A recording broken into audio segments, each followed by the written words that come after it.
The program continues about now with Chamberlain and Gimbo in Lagos. Well, yes, indeed. And we've got Mr. Muyiwa Sobo, a legal practitioner, here with us. Thank you for coming on this morning. Good morning. Well, I did ask the Minister of Information about there was this court judgment, the Federal High Court in Lagos, which did say that they should immediately publish the names of those who looted the country, who they were, and the circumstances under which those funds were recovered and how much were recovered. But the minister says yes, that they're taking a look at certain things or having some considerations before that is published. And I just thought, wait a minute, even though the AGF, they say yes, the court will comply, I beg your pardon, that the government will comply, but that hasn't been published yet. So when the court says immediately, how is that interpreted in law? Well, the non-compliance is contemptuous of a court order. So can we say there's a non-compliance as of yet? Well, it's non-compliance. If the court orders something, you have to do it. If you have reason not to do it, then you have to go back to the court and state your reasons. Is there and a ask time for frame? more time. Okay. Yeah. Exactly. That's what I'm going to. Is there more time? Is there a time frame before these names can be released? Well, if the court says immediately, it means immediately. That's what I understand it to say, that you have to do it. Now, if the government, you have to think about this framework of checks and balances. That is what the judiciary is for. It has a function of checks on the executive. So if there is an issue and the court orders and say, but now remember, that was the federal government who came and said, well, boasting all over the place, we had looters and we have recovered so much amount of money and so on and so forth. And people challenged and said, well, come on, publish these names. And the court agrees and said, go ahead and publish immediately. I mean, the looters and so on and so forth. Now, if the federal government has any reason not to comply, it's supposed to go back to court and say, give us more time. These are the considerations. I didn't hear the minister telling us what considerations are there for them to not comply yet. And that, to me, is contemptuous of the court order. So in this pursuit to try to see who and who, or getting out the names of those who have looted this country, will it be right to say that there isn't a sincerity of purpose, considering the regions, or should I say, the parties involved in this at this time?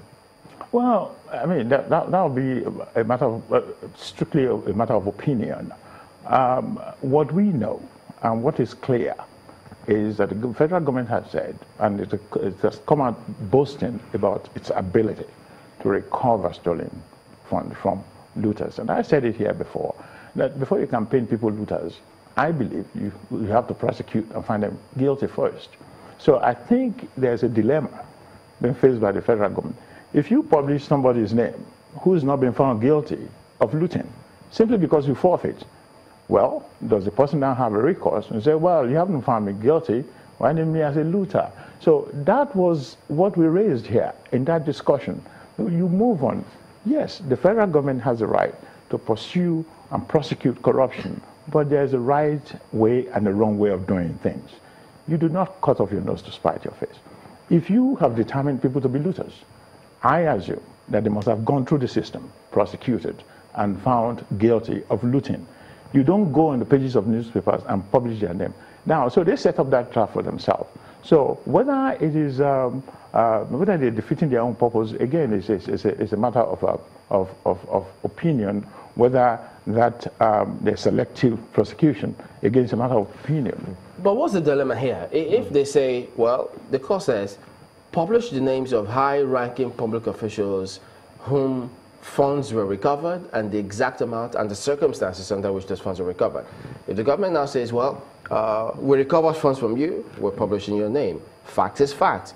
So if anyone thinks, no, you brand me a looter, how so? Because we simply recovered money from you and we're publishing your name. Isn't that a fact? Well, it may be a fact. All I said, and what I'm saying is, the dilemma that the government is facing was set up by the government itself. When it goes out and says things like, yeah, we recover this from looters. Instead of we recover evidence, we recover whatever is his money that we supposedly or we suspect are fruit of crimes. Now, that is one aspect. Now, when you say these people are looters, you have determined that they have stolen or they have committed corruption. The only way to do that in a democracy, in a system, is to have gone through the court system. Now, having said that, now the court now piggyback on that and say, well, publish the names of these looters. And now all of a sudden you say, oh, gee, these people have not been found guilty of crimes yet, so we can't publish. Does publishing the name, is it tantamount to judging them guilty? Of course. If you paint somebody out there and say you're a thief, I mean, what do you think it does to that person? Having not gone through the system, due process. It's so easy. I don't see any difficulty in this, except that I kind of suspect the unwillingness of the federal government to go forward into the court system, thinking that their cases will be delayed or